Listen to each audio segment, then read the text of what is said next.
Hello viewers, আসসালামু আলাইকুম, welcome to my channel. আসলে আজকে আমাদের সাথে একটা ঘটনা ঘটে গেল। তো কি ঘটনা সেটা আমি ভিডিও শেষে বলবো তোমাদের। তো আমরা যাচ্ছিলাম আজকে পতেঙ্গা সি বিচে। তো অনেক দিন বেড়ানো হয় না, তো আমরা ভাবলাম বোনরা সবাই মিলে যে বেড়াতে যাব।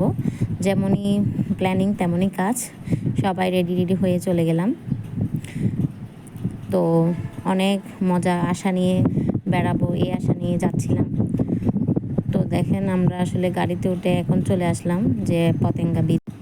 তো এখানে আমরা নেমে পড়লাম, সবাই সমুদ্রে যাব দেখতে। এই যে দেখেন আমরা চলে এসেছি পতেঙ্গা বিচে।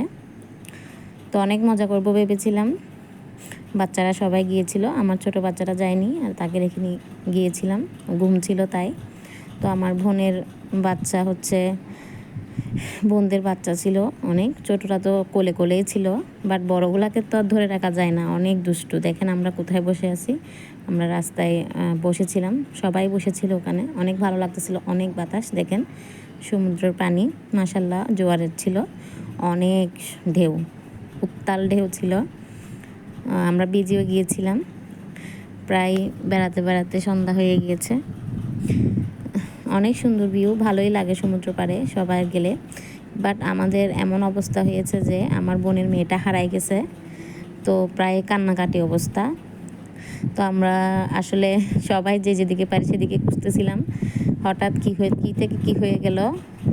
তো আল্লাহকে বলতেছিলাম যে যেন তাড়াতাড়ি পেয়ে যাই বোনের মেয়েকে। তো দেখতে দেখতে বোনের মেয়েকে পেয়েও গেলাম। তো দেখেন আমরা সবাই আসলে এই টাইমে আমরা পাইনি, তো যখন আমরা আইসক্রিম খাইতে নিছিলাম তখনই দেখি বোনের মেয়ে নাই।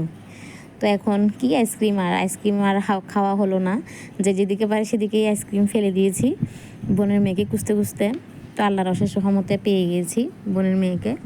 তার গন্তব্য এখানেই শেষ। সবাই আমার জন্য দোয়া করবেন, ভালো থাকবেন সবাই। আরও নতুন নতুন ভিডিও আপনাদের সাথে শেয়ার করতে পারি, ভালো লাগলে একটা লাইক দিয়ে দিবেন। ভালো থাকবেন সবাই, আল্লাহ হাফেজ।